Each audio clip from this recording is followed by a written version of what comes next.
or two. All right, so you can see I've got my raw mold here. I've got a nice little pinch sloper that I've been working on for a little bit. Been kind of concepting, and I finally got it made. We're gonna go ahead and mold it, and then we'll do the second. We'll pull the foam out. We'll do the second part, which will be the end cut. So right off the bat, I've built a form box. This is not a complicated form box. When it's all done, I'm just gonna pull that cardboard out. But for now, that cardboard reduces a lot of the volume that I'm going to need in silicone. I've probably cut a pound of silicone out of it just using this right here. So this form box is just 3/4 inch ply with 1/4 inch plywood on the sides. Nothing crazy. I've got it marked.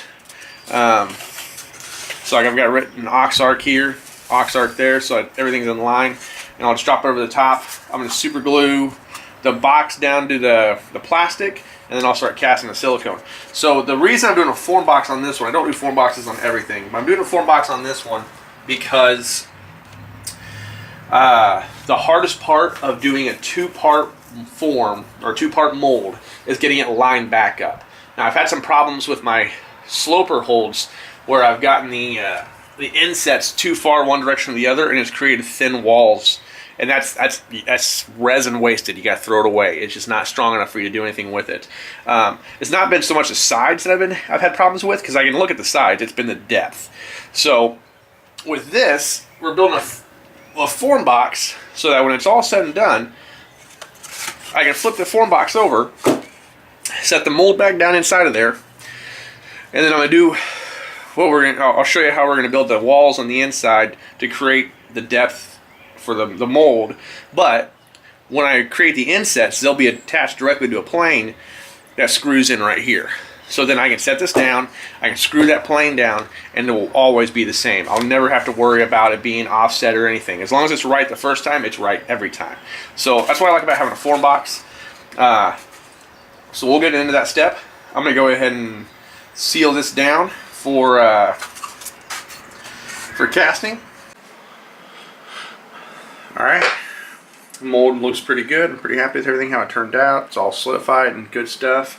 I've got my my screw holes are cast pretty well. I'm really happy with how those turned out. And I'm really happy with my center post. It stays nice and rigid and straight. So I think that'll be just fine in the future. So what we're going to do here is that we're going to create the Hollowback. And now what I've done before is I've just put foam down. I've suspended foam down in here. And you can see this rough surface area. That's an absolute beast to pull back out. What I did is I suspended it there. I put foam in there that way, cast it once, and then pulled the foam out, and then poured silicone in there. And that silicone is really difficult to pull out because of that texture. So we're going to try something a little bit more, less guesswork, because I also, when you're spinning that foam down and you can't lay eyes on it, you can't know how thick everything is. So that was also kind of questionable, and I've had some bad casts from that. So what we're going to do instead of that, with this one, is that I've got some Super Sculpey that I've laid out to about 3/8 inch thick that we're going to lay out in this form to create this thing. So we're gonna get going here, and I think I've got a whole box of this stuff, and I've got it all rolled out, and I've got some water here that I can mold, mend some seams with as we go. So let's see how this works.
All right, so we're all in there. But it's important for us to do the divider in the middle like this. So just for stability reasons. Now you could go this way, but that doesn't make a whole lot of sense. Structurally, I don't know that it matters too much, but just for simplicity, it's going to be really difficult to make two inserts that are that narrow on either side, so we're going to go right down the middle this way.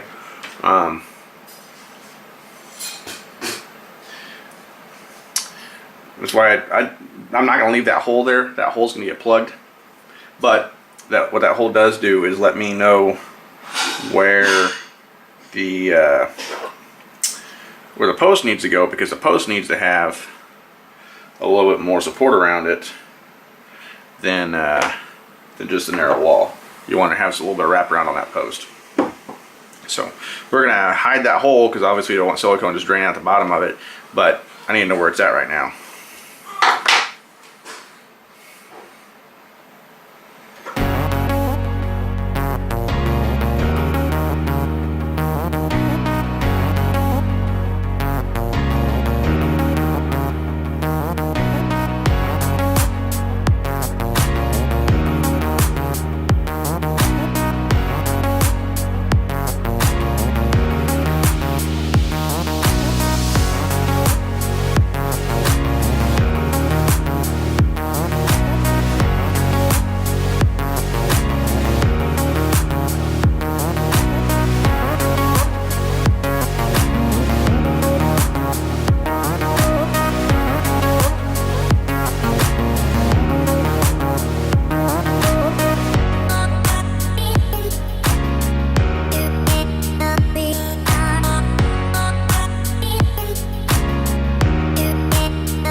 Alright, so we've got this frame built that I've done here. You see I left the clay in place.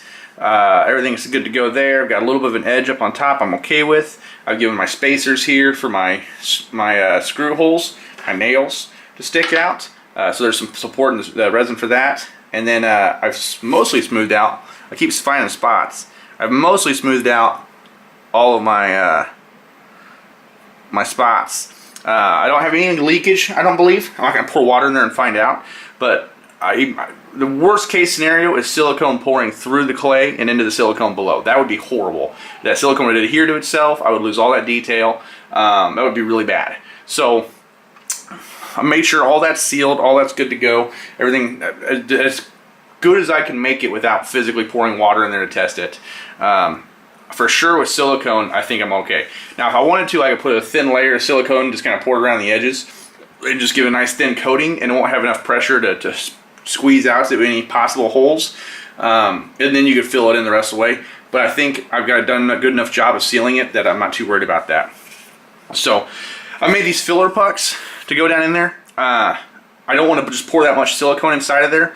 The other way I've done it is I've suspended some washers and bolts inside of there before, but I just don't want to pour that much silicone in there. I don't want to use that much. So, I mean, that would be almost like a pound of silicone a piece, and I just assumed not do that. So I've got these filler blocks. I didn't feel myself making them because I didn't really see a whole lot of point to making them. They're pretty specialized for this particular cast, and you're going to do something different if you do something at all. The biggest thing is make it as consistent as possible. You want to be able to put it on in the same place, screw it down, and not have to change anything every time. So I've got some grooves in here. I'm hoping that these shoes will, or the silicone boots that I create, I'm going to pour them around these and they'll be able to seat in these grooves and over the top of this, so that even if it doesn't adhere to the wood like I'd like it to, and it slips off when I pull this top form out, I can still reseat it on there and it'll be okay. So I've got high hopes there. I'm going to go ahead and attach this all together and pour silicone in.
Alright, this is all hardened, solidified, and ready to go.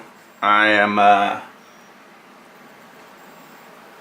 going to go ahead and pull this thing apart and hope for the best.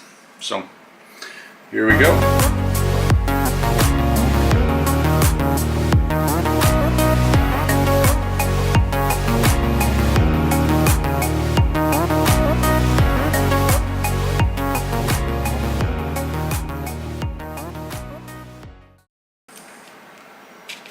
Alright, so the main thing I'm worried about here is silicone getting into the mold and destroying some of the detail, but it looks like I dodged that. Looks like I did a good job sealing everything, so that's done. I'm happy about that. I've got some water trapped in there from all the clay work, but everything else is okay. So that turned out alright.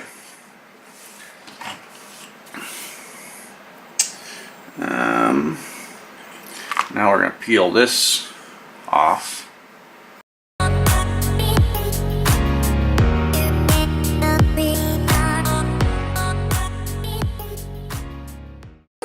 Everything looks like it's solidified just fine.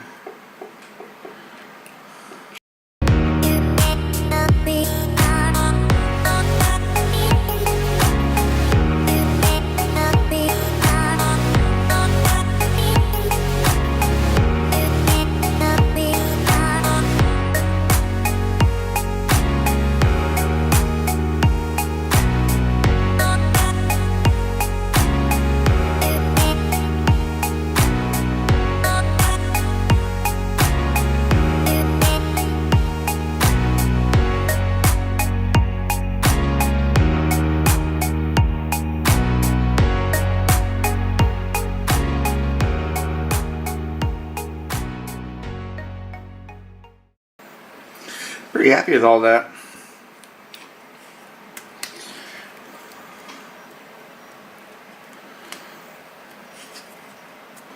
I stuck to the wood pretty well, which is what I wanted. If I have to separate these from the, I have to pull them apart individually, one at a time, I can do that here. But they seem like they adhere to the wood pretty well, which is what I wanted. And so then, this will just slip back in.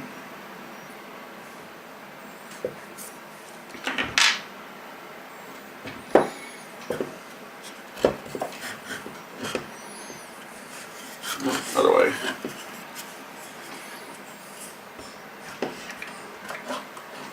Like so. And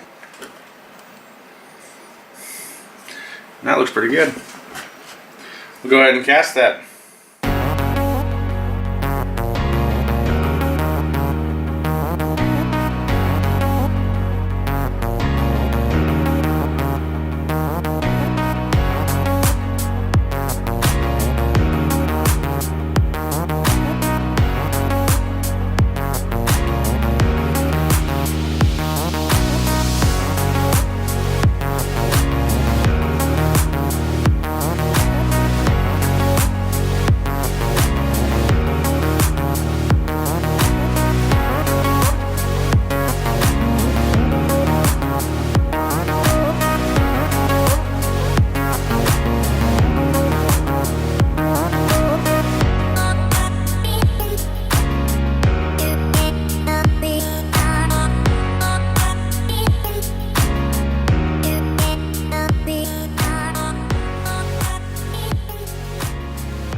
Perfect.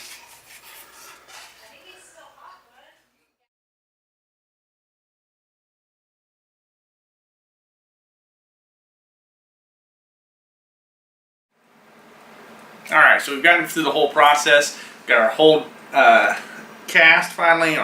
All our inserts look good. Everything's turned out well. Really pleased with how everything went on this. Yeah, you can see there's a couple of marks. Just slight little nicks from like the fingernail that I didn't see when I was cleaning out that the clay on the inside there, but none of that really affects the inside of the mold. You know, it just makes it look a little bit less professional possibly, but not bad. Certainly better than this rough cut foam. So in the future I'll do a little bit better job of cleaning that out. But for the most part I'm really pleased with how everything went there. So you saw a lot of the process, you know, cutting the sheets and laying them in there. The gist of it was just getting those sheets in, and then you blend them together a little bit, and that's where you get the water. So there's a warning about the water. You kind of need the water. I've heard some people do an alcohol, but I was using the water. You know, you get your fingers wet, and you can smear that clay together, and you get a plate of clay in there next to another plate, and you roll out a little noodle and stick it in that corner and smear it into place. And I was using anything round would work, like even the PEX tubing you're going to cast with later, for smoothing out those surfaces and trying to get it all together. I was using a little X-Acto knife handle, but the thing about that water is that water has to get out of the silicone at some point. And the silicone will absorb that water, and so at the end of the video, you know, I put some paper towels down the inside of that to try to absorb some of that water out of there.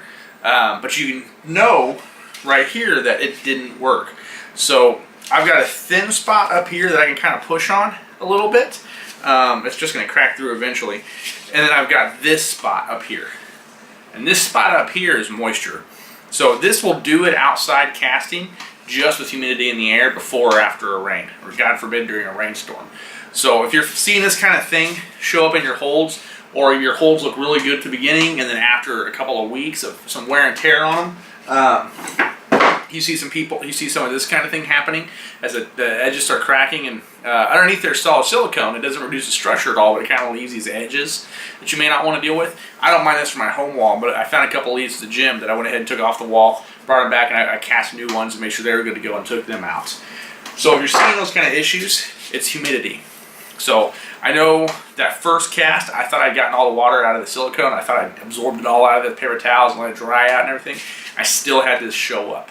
So be aware of that. Make sure you get that water out of that mold as well as you possibly can. You know, let it sit overnight or throughout the day in the sun, maybe if it's dry enough outside, and pull that moisture out of there. Or you can try the alcohol and try and smear that clay with it.